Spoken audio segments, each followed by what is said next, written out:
Hey, hello and welcome. Hey, before we get started, I got a little announcement to make I'm going to do. I took on a sponsor and I'm going to tell you all about it real quick, and then we'll get on with the wood turning, which is what it's all about. You know, for the last couple of years, I've had several people approach me about sponsorship, wanting me to do a little bit of advertising on my videos for them, and I've always turned them down because, you know, quite frankly, I didn't want to mess with it. But Starbond approached me and asked me if I'd do that, and I said, well, you know, I'll just give it a try because I use a ton of CA glue, super glue, as you all guys well know. So I told them, yeah, I'd give them a pitch, but I also told them that don't expect anything but total honesty. You know, if I like it, I'll say I like it. If I don't like it, I'm going to say I don't like it. So, you know, I haven't used any of it yet. They sent me this package of, I don't know if, I guess these are full, these are not exactly samples, these are full blown. I am sort of impressed with getting, you know, 2 caps with each one, because the caps give you a lot of trouble stopping up and so forth. But what they sent me was, this is what are these? These 2-ounce ones. I guess that's what you normally buy. This is a super thin right here. And this one is a medium thick and it's black.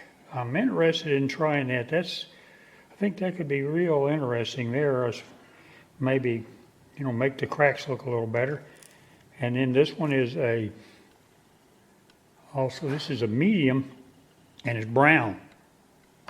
And we come over here, this is a clear medium right here.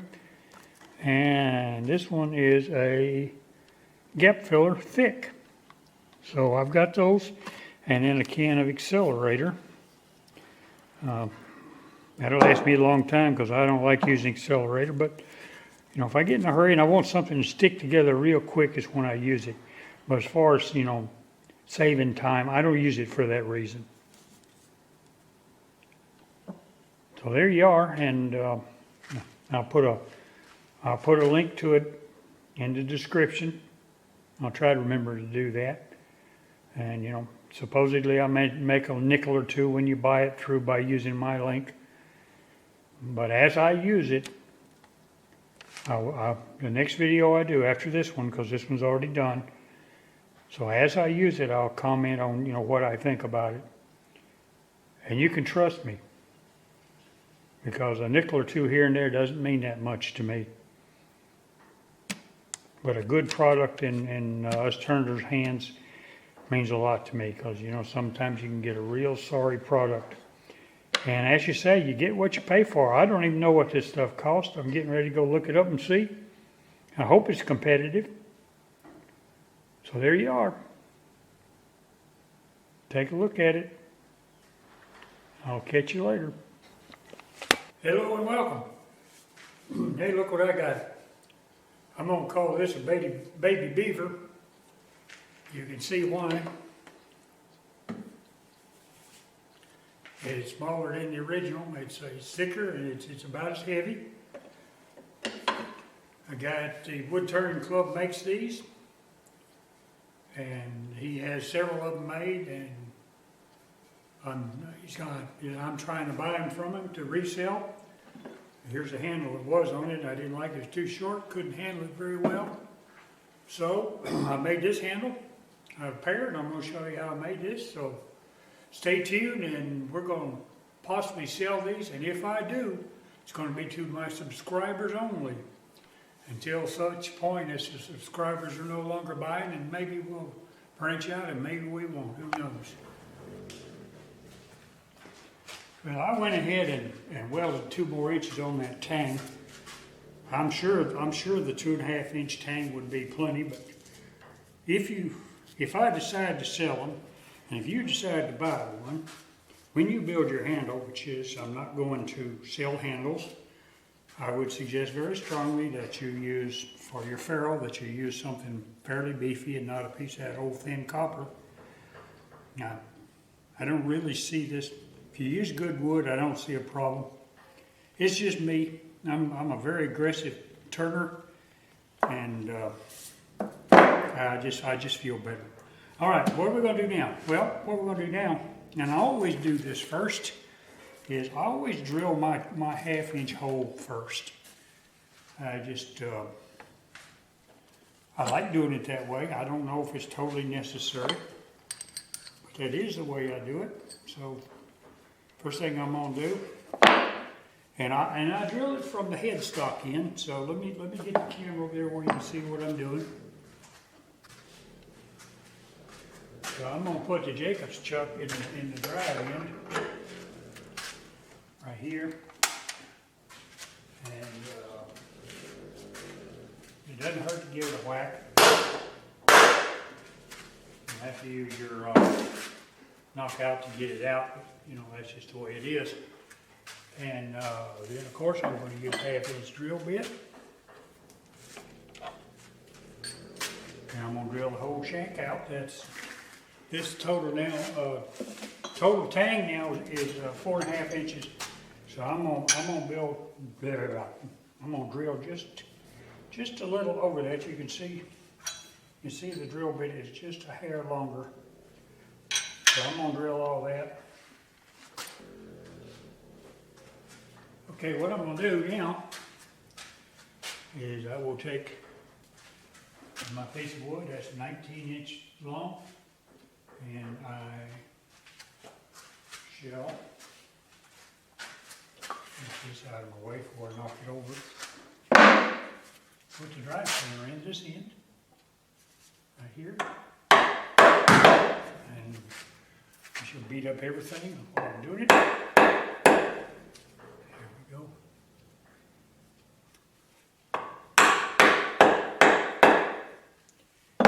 Okay. And let's see. Put it in this end. Now I use a great big old pair of channel locks to hold on to this, because you will not be able to hold on to it with your hands. One more. There you go. And roll forward.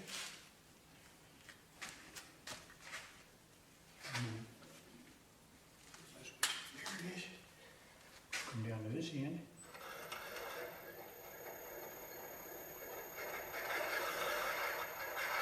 I better grip this. And we'll see. Can't pull it out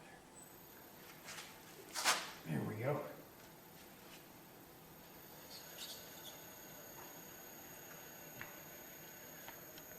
There you go. We are in business, my friends. We have a hole. A deep hole. I'm going to put a live center on it now.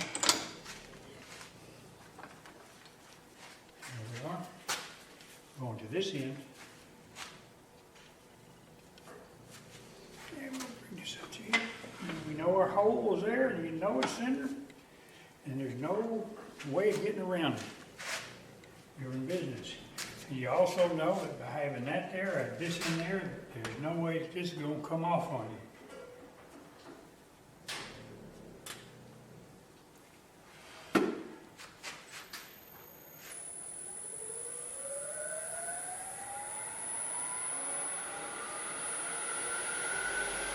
It's 1,000 RPM right there.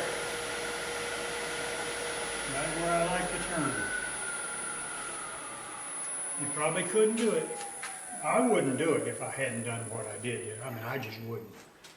So that's the way it is. Okay, this is going to be the head of it. This will be the tail. Just that simple. A lot of guys forget to do this, but you feel this. Feel there's some bumps right there. They will interfere with your tool. I always just use a piece of sandpaper. There you go.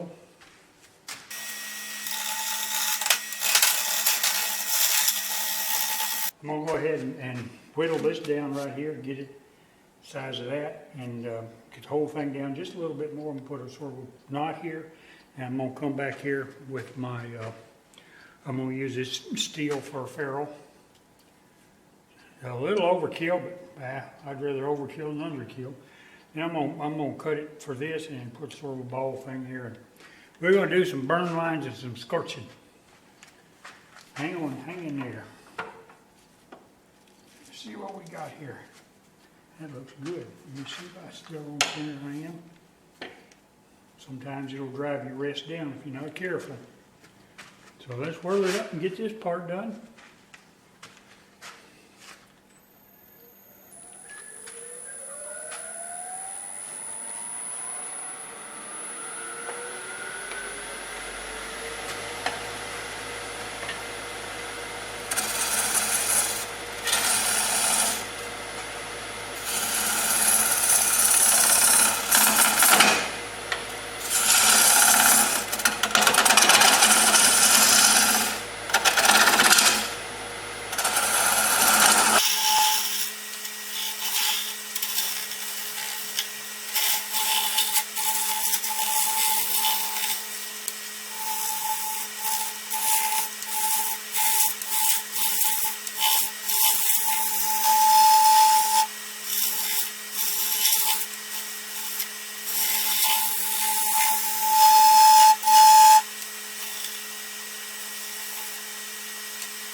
All right.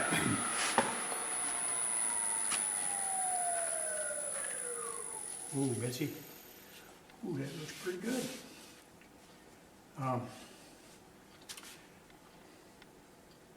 Might be a little smaller, but not much. I think I'm gonna come down maybe 1/8 of an inch. That'd be about it. I don't want to get too small. I got some handles over there that are too small. I don't like them. I need to do them over again.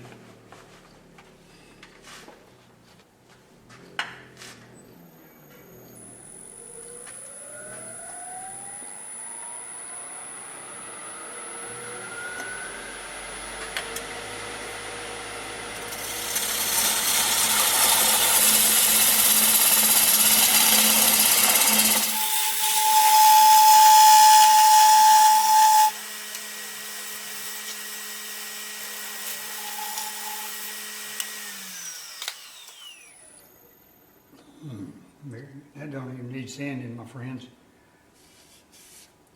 I don't like a bunch of bumps and handles, bumps and valleys on my handles. Some people do, I don't. So I'm gonna come down here and go ahead and work on this end now. Because that, as far as I'm concerned, that part's done, except I'm gonna put some burn rings in it and scorch it. So now I'm gonna come over here and I'm gonna build for the ferrule.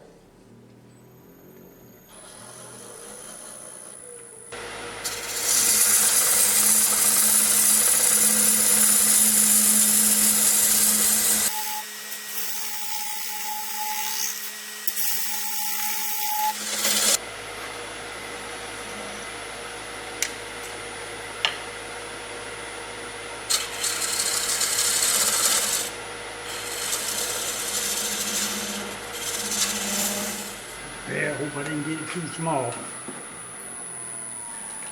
I did, it may be a shorter handle. Okay. Where'd it go? Where'd it go? Where'd it go? Where'd it go? Yeah, I think that's all right. Well, I don't know if this will work or not. I haven't done it in a long time. I used to do it a lot with metal, but I don't have a acetylene torch. I have one, but I don't have any oxygen for it, and it ain't got much in it. So I'm gonna try to heat this up enough to expand, so it'll go on. And it may not work, but we'll see. I mean, I know it'll work. I just don't think I got enough heat here.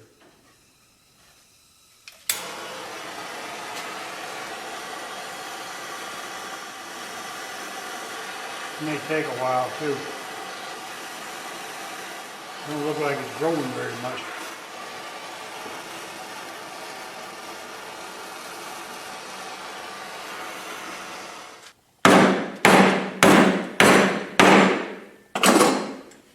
have you a socket that just fits on it like this.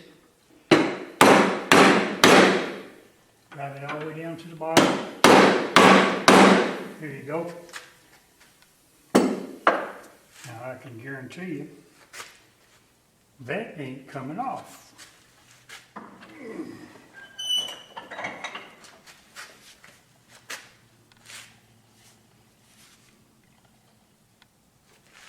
What do you think?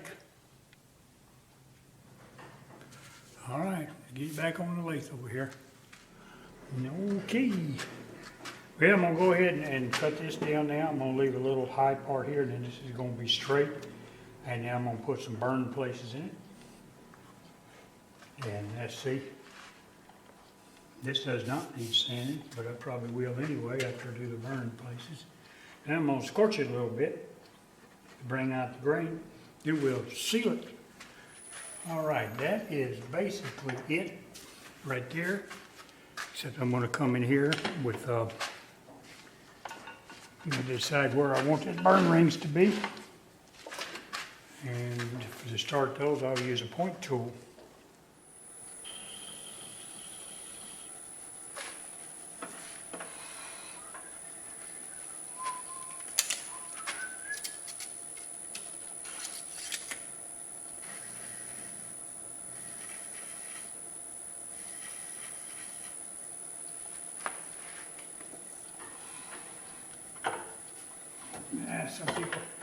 Some people like fancy handles. I don't much care for them.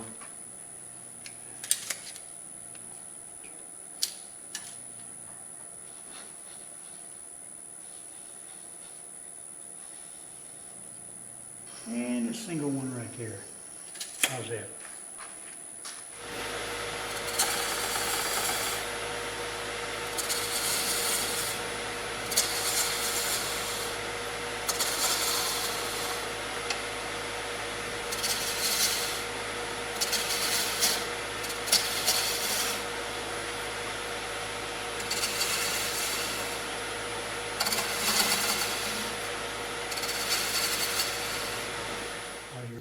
Here. You always got to have a groove now.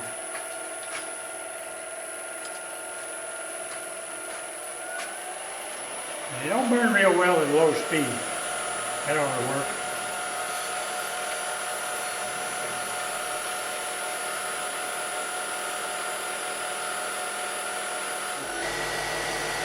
There you go.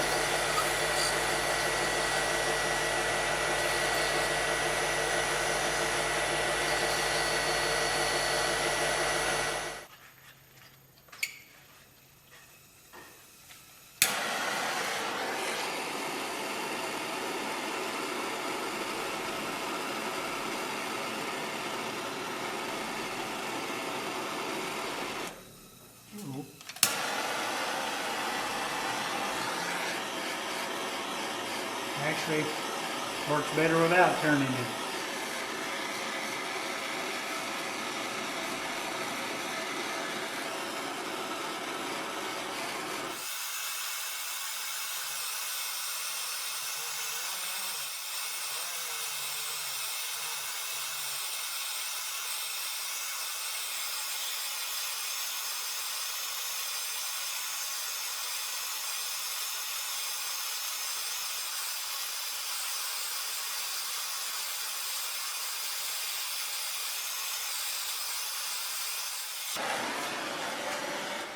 Now I'm going to take some Scotch Brite, Scotch pad, whatever you call it,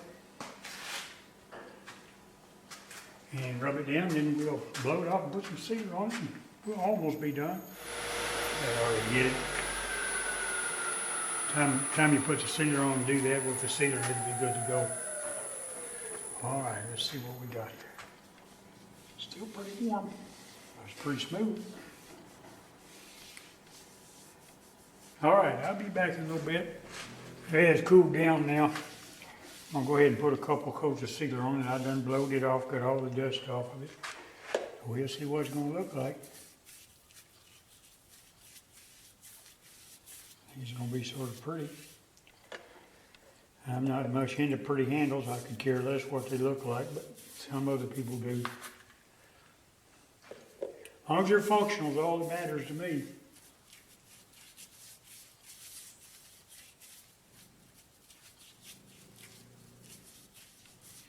I like to put this on extremely heavy on the first coat.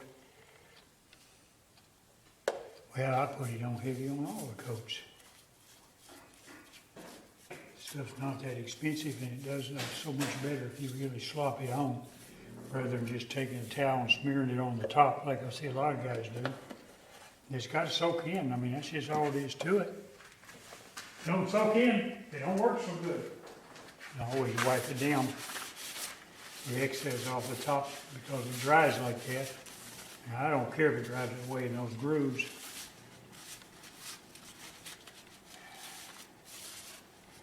All right, I'm gonna let that dry.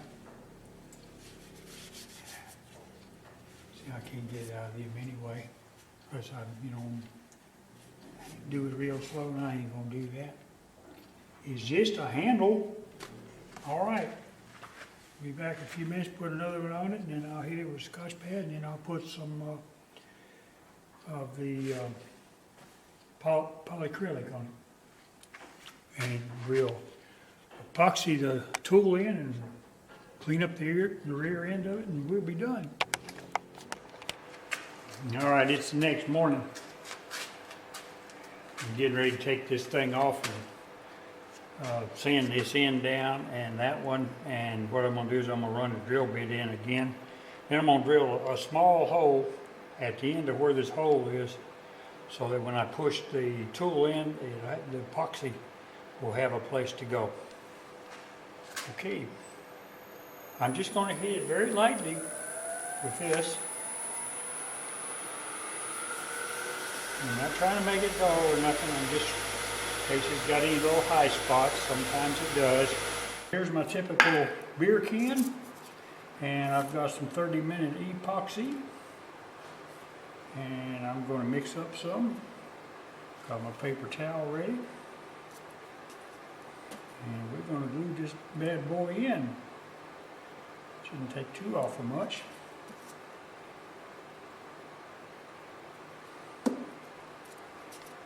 We're doing the swag method.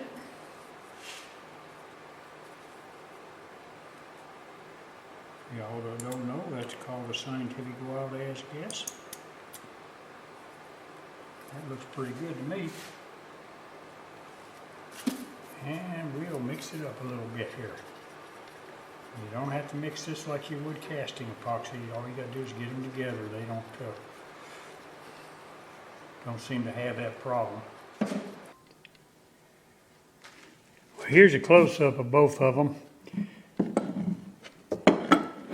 Couple things. Of course, mine's quite old now. I've been using it for several years, and I've had to replace the main screw. It basically wore out being in and out so much. It's aluminum. This stainless steel is not that hard, and the cutter on here now has that broke tip on the back side. It's a little hard to center it, but let's look at this. The baby Beaver. I'm quite impressed with it. As far as the deflector is concerned, I went back and reviewed the videos, and to be perfectly honest, if I had one of these, I'd take it off, because what happens is it piles up stuff right here, and then you can't see what you're cutting instead of letting it fall off. So that, to me, that's, unless you're doing some real roughing that you really don't care that this is in the way, because when you start doing some finer cutting, you had the smaller shavings, they pile up here, and you can lose your concentration right here, and that's real important to me. Now, the reason you can get these so smooth when you're doing a pull cut is because, see right here how this does like this. Okay, this right out here is your guide. You can only cut that deep, and this tells you exactly where you're going. So after you do your first cut, every cut thereafter gets a little bit smoother. And you don't have to hold it all the way against there. I mean, A lot of times I don't, but it works quite well. And I prefer to use a 2-inch radius square cutter on mine. You can see right here. For those that don't quite understand it, if you take a 2-inch circle and draw you a 2-inch circle, and you take, this is 15 millimeters across any part of the radius, the curve of that 15 millimeters is what you've got right here. So if you had a 6-inch circle, they call that an R6, this curve would be much slighter because you would still have the same 15 millimeters but on a much larger circle. So that's how that works. So that gives you a better idea of it. You can see there. And you come under here. And this is machined, except I recut the radius for this one. And I got it just a hair ground off too much right here, but it seems to be all right. But the ones that we sell, they'll be, you know, this angle will be come to a point right here, because you can see it's got a little bit of flat right there. I did that. I just cut a little more than I wanted to when I was grinding it, but it works fine. Even my old Beaver here, it has a little bit of, where to go, there it is. It has a little bit of hang over there, and it doesn't seem to cause a problem. Okay, there you go. There's you some nice close-up of them both. We don't have this one, anybody making this one yet. We have this guy can make these, depends on what he wants for them. Once you put a longer handle on it, it works just as good as this one. I wouldn't say better, but it works every bit as good with a longer handle. Now the shorter handle, you can't do it because these things are designed to have a lot of cutting power, and it will pull up and down on your handle, you know. Okay, there you are. I've got the tool in the handle, all epoxied in. There's the end job. I'm getting ready to test it. I went out and got another pair log. I've got some handles I need to replace anyway. I hadn't drilled a hole in it yet, but I thought just for demonstration purposes. Let's whirl this up. The first thing I'm going to do is I'm going to do some roughing right here and get it down to about right here. And then I'll do some pull cuts and see how smooth we can get it.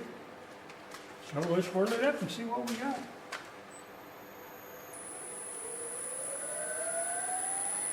I drilled my holes. You know, I put the 1-inch hole for the drive in this end and the one in that end. Here we go, running 1,000 R's.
Well, as you can see, it's a cutter.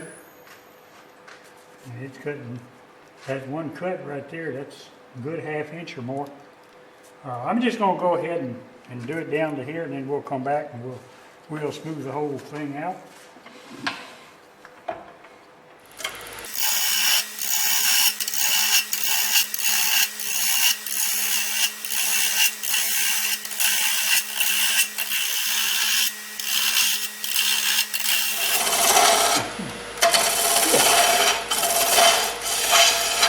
And now let's go ahead and just smooth it out and see how it does its side cuts. Now for this you need to be on center, and because you're going to be cutting here, you need to be fairly close in. Let's see what we can do.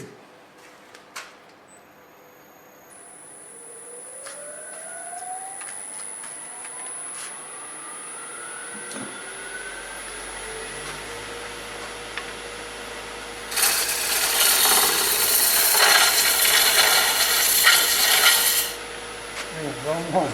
Sorry. Work a habit. Goodness.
Well, I believe this thing passed the test, my friends.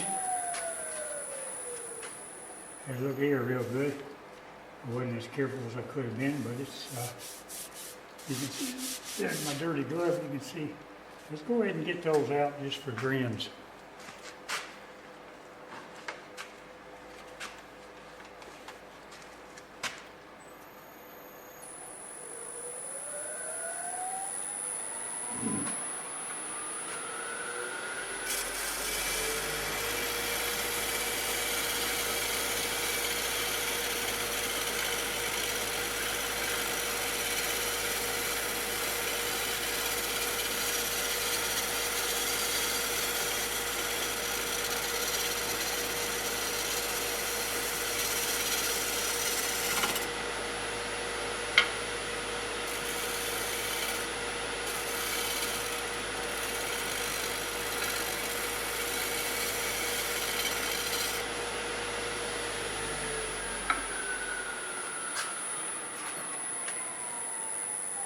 Ooh, Bessie.